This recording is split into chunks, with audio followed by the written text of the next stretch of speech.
juntos novamente para seguirmos com o estudo do livro Painéis da Obsessão, de Valdo Franco, pelo espírito de Manuel Filomeno de Miranda. Providências inesperadas. O conceito de Jesus sobre o amor é o roteiro de maior segurança para o equilíbrio da humanidade. À medida que se adquire maturidade, o amor faz-se mais abrangente, exteriorizando-se, atingindo as demais pessoas, interferindo no meio social e melhorando as condições de vida do lugar onde medra. A necessidade de viver em sociedade é manifestação do amor na sua expressão mais profunda, impelindo os indivíduos para uma comunhão de sentimentos mais plena, através da qual se realizam. As desditas morais e angústias geradoras de sofrimentos de vários portes resultam na visão distorcida sobre o amor, que leva a criatura em posições egoístas que disfarçam com a aparência do sentimento nobre. Em face da aplicação arbitrária ou do abuso da faculdade de amar, submetendo o próximo e o explorando, impondo-se e corrompendo-o, é que surgem os antagonismos, os ódios fulminantes, as mágoas de largo curso, os estímulos à vingança e, porque agasalhados com sofreguidão, estiolam as tecelagens sutis da organização espiritual, facultando o desencadear de inúmeras doenças. Amar é uma arte que exige maturação e sacrifício, na qual se devem investir os valores do sentimento, da inteligência, para atingir plenitude. Esse amor sem algemas fomenta o senso de fraternidade, que produz uma generosa tolerância para com as faltas e limitações alheias e perdoa em razão de poder penetrar as razões que se ocultam por trás das aparências, nem sempre agradáveis. Despe-se da pequenez possessiva e egoísta, pessoal e emotiva, levando a um profundo comportamento altruísta, genérico e rico de respeito aos direitos dos outros, com inalterável renúncia pessoal.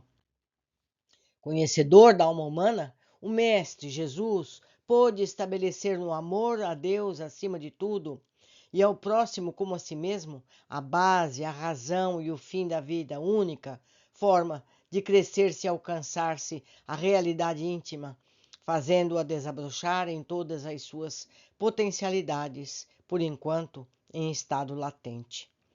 Informado da hora, era que nós deveríamos reunir para um atendimento especial a Valtércio, procuramos comparecer minutos antes, estimulado pelo interesse fraternal de auxiliar o enfermo, como pela necessidade de aprofundar estudos, observações valiosas.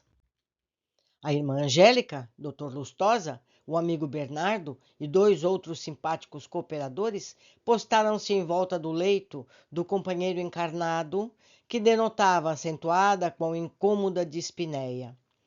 Observando-o mais atentamente, não podíamos evitar a compaixão que nos inspirava ante a consumpção orgânica e o aturdimento mental que o excruciavam.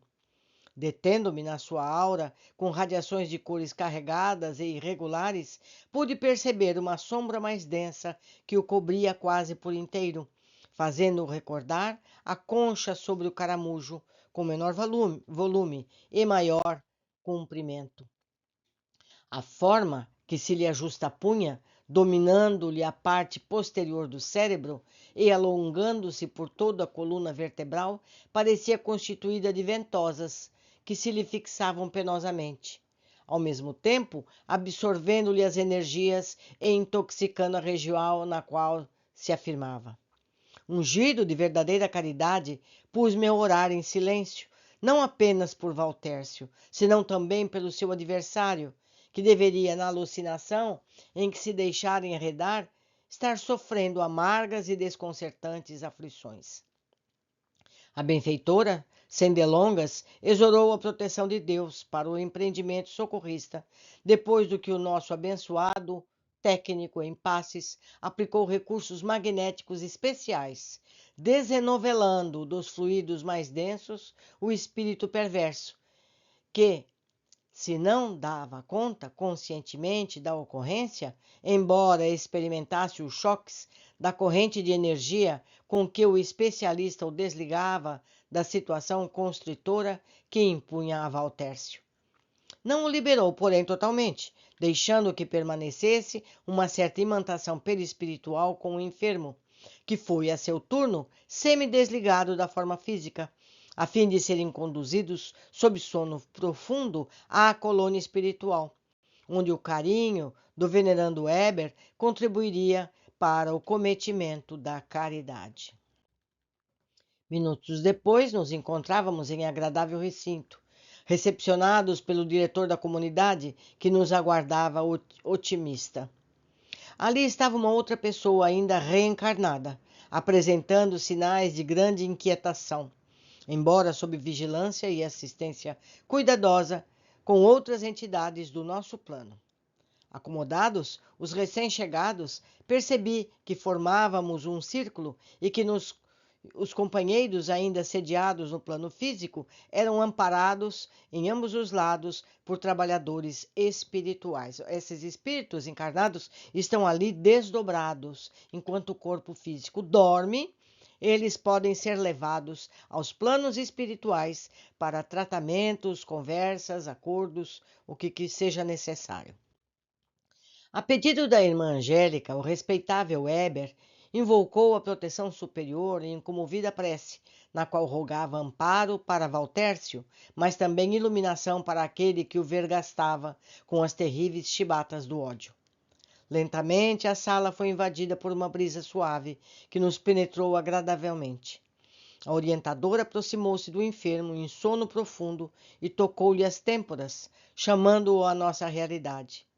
A sua voz, mansa e clara, fazia-se portadora de grande magnetismo, que de imediato despertou-o. Demonstrando o desconforto respiratório que a doença lhe causava, Valtércio emocionou-se, acreditando viver um sonho em face das várias presenças que de pronto identificou. Faço aqui uma observação. O Valtércio está desdobrado, porque ele está doente e internado num hospital material, na Terra. Ele foi levado em desdobramento para o plano espiritual para se tratar. Observem que o seu perispírito sente as mesmas situações, os mesmos sintomas do seu corpo físico, certo? Para aqueles que acham que quando a gente passa para o plano espiritual, cessa tudo. Não cessa nada, não. Só aquela pessoa muito evoluída que vai conseguir isso, certo? Então, Valtércio ainda está vivendo os sintomas do corpo doente, mesmo no plano espiritual. Continuando. Tranquiliza-te, amigo, falou afetuosa, e procura assimilar que ouças e vejas. Este é um momento de grande relevo na tua vida. Por mercê da magnanimidade de Deus, as tuas orações foram ouvidas e aqui estão sendo tomadas as providências próprias conforme a urgência e gravidade do teu problema. O enfermo ouvia, tocado pela emoção, que não conseguia controlar. Assim mesmo indagou. Onde me encontro? Quem sois, alma bem-aventurada? Está entre amigos, redarquiu-lhe prestativa, que nos reunimos para estudar e melhorar o quadro das tuas aflições. Sou apenas tua irmã e a bem-aventuranças é a meta não lograda, que aspiramos ao largo do tempo. Cala, agora, as interrogações e ora em pensamento contrito. Percebi que a entidade que se lhe acoplava ao corpo e que fora trazida também, emaranhava os seus fluidos na exteriorização perispiritual de Valtércio, como se for um apêndice desagradável que o corpo sutil arrasta. Recordei-me dos casos de chifopadia. São duas pessoas que nascem unidas. A gente vê isso frequentemente. Cirurgia dessas crianças para separar os dois corpos que nasceram presos, seja pelo cérebro, seja pelo tronco, seja pelo que for. Repetindo e continuando. Recordei-me dos casos de chifopagia, com as suas expressões teratológicas, e não pude negar que me encontrava diante de um fenômeno equivalente no campo espiritual. apesar das características próprias de que se revestia. Imaginei a ocorrência da reencarnação e deduzi que esta se faria em casos desses através do inevitável acidente genético que está a desafiar os estudiosos interessados. Então, o que ele está cogitando aqui? Que os nascimentos de crianças unidas em algum ponto do seu corpo provavelmente pode ser esses casos em que um espírita se cola, entre aspas, ao outro espiritualmente, e que para separá-los é preciso que nasçam dessa forma e seja feito cirurgicamente, como nós já lemos em capítulos anteriores. Se for forçada a separação, o encarnado pode morrer, certo? Então é todo um trabalho meticuloso para que esse processo seja deslindado. Continuando. Não havia, porém, tempo para análises, porquanto, neste momento, Bernardo intentava deslindar as fixações do vingador de sobre os centros de força vital do paciente. Vi que o perturbador, à medida que se deslocava do campo em que se alojava, passou a debater-se e, lúcido, imprecava justiça e afirmava a necessidade de vingança. Os fluidos absorvidos deixavam-no com dificuldade de ação, embora a mente fixada nos objetivos infelizes que teimava por declarar. Vingar-me-ei sem piedade, desafogava com rito de crueldade. Hei de debilitar o infeliz, tomando-lhe as energias até que tombe, e atado a mim, que prossiga na minha cobrança que espero não tenha fim. Outras ameaças se sucediam, entre impropérios e recriminações que não eram contestadas. Percebendo-se, notado por Valtércio, que não pôde ocultar a surpresa ante o aspecto feroz do adversário e porque ainda, na mesma carregada psicosfera, assumiu uma atitude agressiva, qual se desejasse estrangular a vítima atoleimada. A mentora, que acompanhava compreensiva o desenrolar dos acontecimentos, sem qualquer precipitação ou violência, interveio com a mesma doçura na voz, repassada de energia. Senta-te e acalma-te. Como se tocado pelo vigor da luminosidade dos seus olhos, ou a vibração que se exteriorizava da sua palavra de comando, o indigitado cobrador arriou, literalmente na cadeira, ao lado do seu suposto antagonista, que se ressentia da ameaça ouvida. Os auxiliares que nos acompanharam desde o sanatório, a uma indicação da mentora, despertaram a outra pessoa que permanecia em sono e a tranquilizaram para as ocorrências em pauta. A um sinal, quase imperceptível da mesma, o círculo se desfez na parte posterior da sala, em referência à entrada, onde apareceu uma tela, semelhante à dos cinemas terrestres, com uma constituição levemente diversa, porque durante as projeções conseguia captar as formas das imagens em terceira dimensão, qual se for uma janela aberta diante dos acontecimentos que se estivessem a observar. Remontemo-nos, informou irmã Angélica, à origem dos acontecimentos que ora se encontram em superlativa definição de dor e revide. A luz diminuiu de intensidade e aos lados do painel postaram-se 2 auxiliares espirituais, que percebi exercem a tarefa de fornecer energias para a condensação dos registros dos acontecimentos passados. Um pequeno aparelho passou a projetar as cenas que adquiriram um aspecto tridimensional. Registrava uma luta brutal, na qual um cavaleiro cruzado terminava por aprisionar um mouro a quem martirizava, enquanto o arrastava em vitória pelo acampamento destruído. Podia-se ver-lhe a cruz representativa do ideal alucinado de Pedro, o eremita, que fomentava as chacinas religiosas entre cristãos e muçulmanos em demorados séculos de loucura selvagem. Após espezinhar o vencido, foi este atado a um esteio grosso e ordenado que se lhe atirassem lanças que não deveriam matá-lo, levando-o a um estado de insuportável agonia.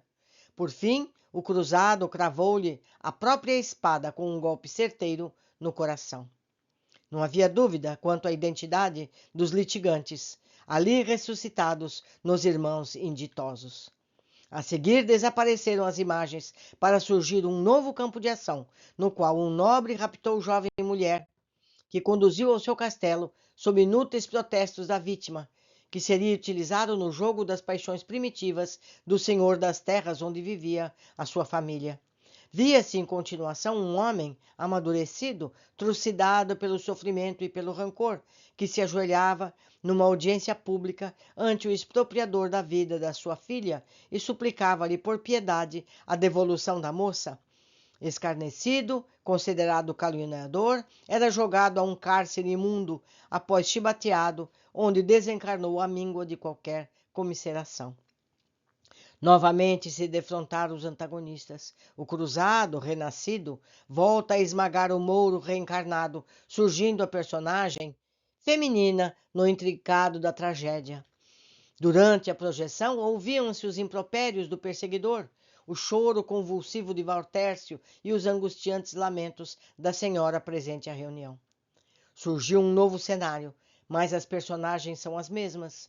Um rico negociante lusitano, da cidade do Rio de Janeiro, por ocasião da metade do século passado, estava sendo vilmente assassinado por um seu empregado de confiança e a esposa, que acicata ao marido para exigir do moribundo que lhes experimenta um garrote nas cordas vigorosas, após amarrá-lo a um mourão da casa comercial, o lugar onde guarda moedas, cédulas e valores, não conseguindo o objetivo porque ele morreu antes de confessar. Agora os algozes são os anteriores pai e filha, num desforço de ódio, cujas causas ignoram, mas que sentem como razão da própria vida infeliz, de amargura e pobreza, ante o homem ditoso e odiado. Novamente diluem-se as cenas para darem curso a novo acontecimento. O ambiente é de pobreza, vê-se Valtércio moço, de constituição física débil, no entanto, com disposição de crescimento, desejoso de conquistar a vida, qual se estivesse comprometido com um programa de elevação interior e de bondade. Um ar nostálgico entristece-lhe a face pálida. Deve contar 25 anos. É tecelão de uma indústria têxtil em São Paulo, residindo na vila própria da companhia a que serve. Órfão, é o amparo de uma senhora idosa, sua avó materna, que por ele se desvela e o induz com persistente orientação à prática do bem, à vivência das virtudes cristãs. Apesar de desejar alcançar esses títulos de enobrecimento, ele sente vazio interiormente, aturdido por lembranças penosas que não se delineiam com maior vigor nas telas mentais. Subitamente toma forma a presença da moça raptada em nova indumentária, que fascina Valtércio, não sendo o sentimento, porém, de imediato correspondido. A insistência deste, na sucessão dos meses, Amanda, jovem e magoada com a vida, resolve aceitá-lo, sem contudo o amar, a fim de evadir-se da situação penosa em que se encontra. Consorciam-se e passam a viver em relativa felicidade. Quase 2 anos depois, Amanda anuncia ao marido que padecia de insana perseguição psíquica da sua antiga vítima, a gestação. Ante a notícia que o choca, ele deixa-se possuir por um estranho horror pela esposa e o filho que se desenvolve na câmara uterina, sem conseguir dominar os sentimentos de desprezo e rancor por ambos. Sofrendo os transtornos das velhas fixações, induz a esposa ao abortamento sob alegação de dificuldades financeiras. Amanda recusa-se e ele insta, terminando de conduzi-la a um exame com uma abortadeira que lhe faz uma curetagem, atingindo propositalmente a placenta, advindo a morte do feto. Compreendendo o crime de que fora vítima, Amanda jurou vingança, abandonando o marido, logo se refez, entregando-se pela revolta às dissipações sexuais, caindo em deplorável situação. Ela identificava psiquicamente o ser que se preparava para voltar e queria-o.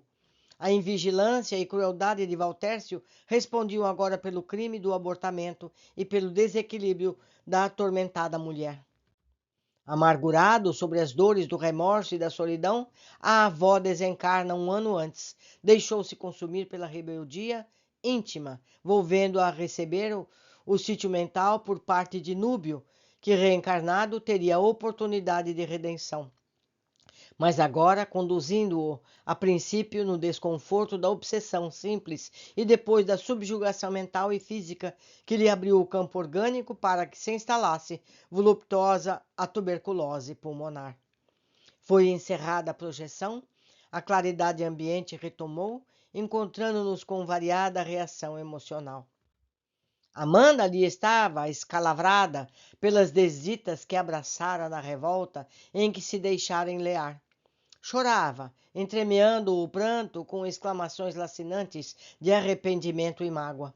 Valtércio, por sua vez, tremia e soluçava, no desconforto moral e físico, sem revolta ou desespero, enquanto Núbio se arrogava créditos pelos sofrimentos sucessivos na condição de vítima em contínuos tentames de refazimento da vida.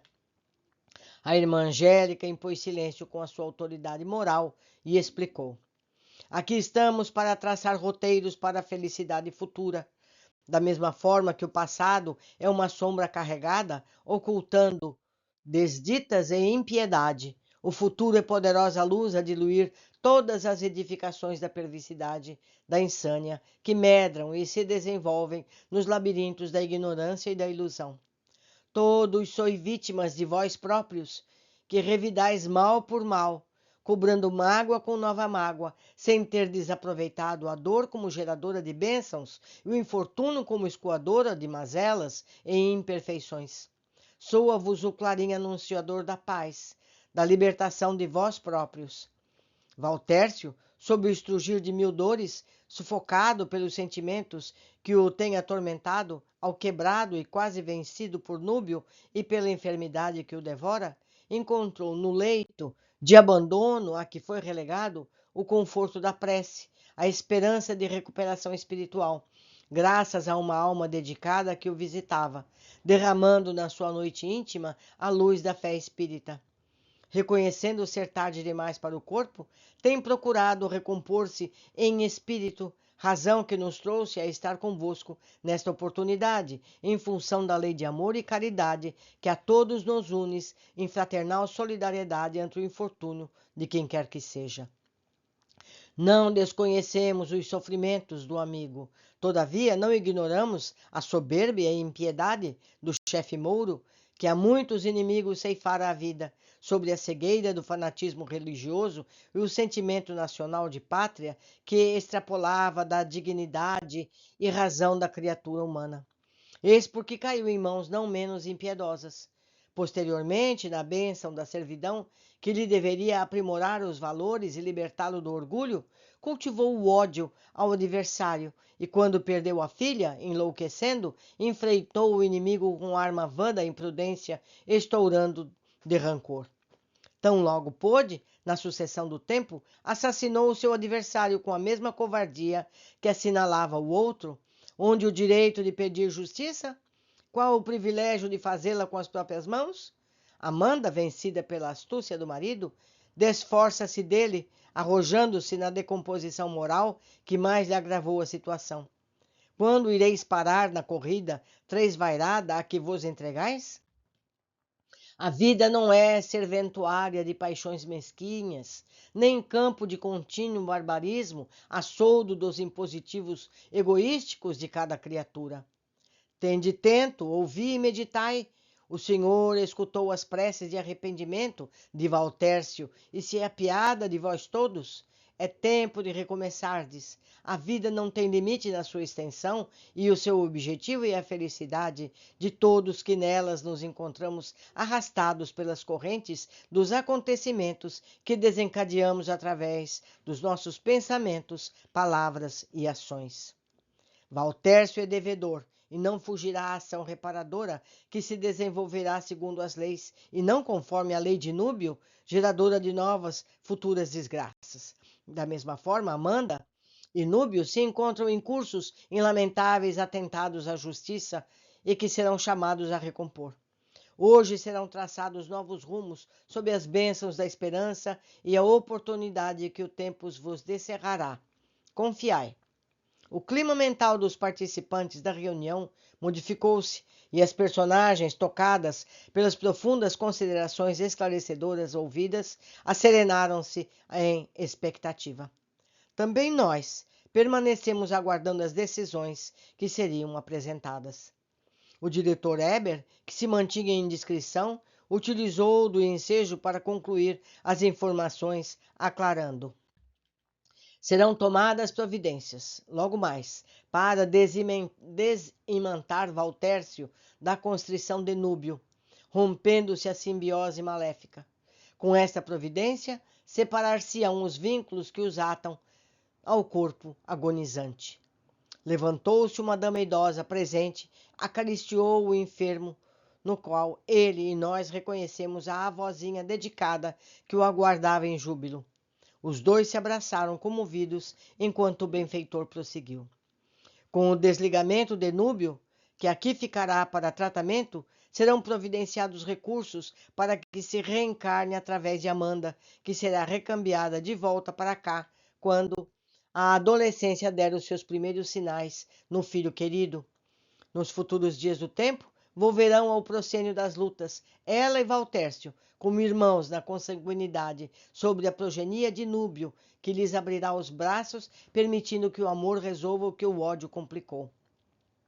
Valtércio pareceu assustado ante o prognóstico da desencarnação. A irmã Angélica aproximou-se, consolou-o, afirmando: o teu corpo é roupagem gasta em transformação. Já preencheu a finalidade para a qual foi gerado. Justo se liberte o espírito que lhe sofre o comprometimento e o desgaste. A vida é imortal, conforme a vez aqui desenrolar-se. Estaremos juntos e a avózinha velará, como no passado, pela tua renovação e paz.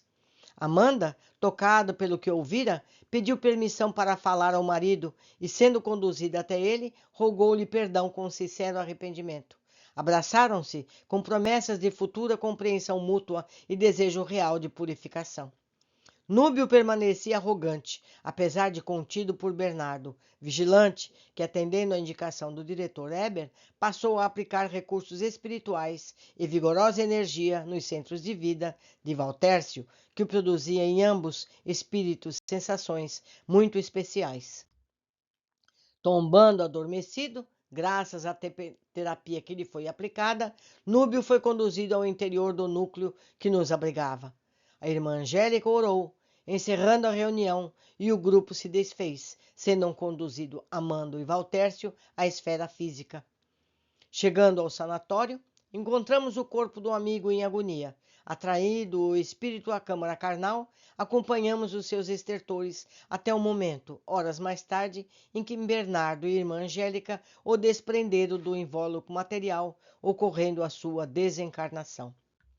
Carinhosamente recebido pela avó, em estado de sono inquieto, foi reconduzido ao abrigo, onde se alojaria sob a assistência do nobre mentor Eber. Surpreendido com o desenrolar dos acontecimentos, entregamo-nos à meditação, aguardando o ensejo de um diálogo com o doutor Arnaldo Lustosa. Muito importante esse capítulo, meus amigos. Nós vimos aqui como toda a vida se encadeia. Estamos sempre nos reencontrando com quem amamos ou com quem odiamos. O objetivo é sempre que tudo se torne amor. Então, depois, todos os dramas, todos eles se reencarnarão como casais, como os irmãos uns dos outros, filhos do casal, que ora tem a dívida a ser desenrolada. O mesmo acontece conosco, meus amigos. Nós todos estamos sempre enrolados com nossas dívidas do passado. E o nosso objetivo é pacificar. Sempre que possível, pacifiquemos. Vamos, quando a gente percebe um antagonismo, vamos pacificar. Porque isso pode representar várias reencarnações de sofrimento. Se pacificamos agora, o que temos para frente são felicidades. Todos unidos em amor.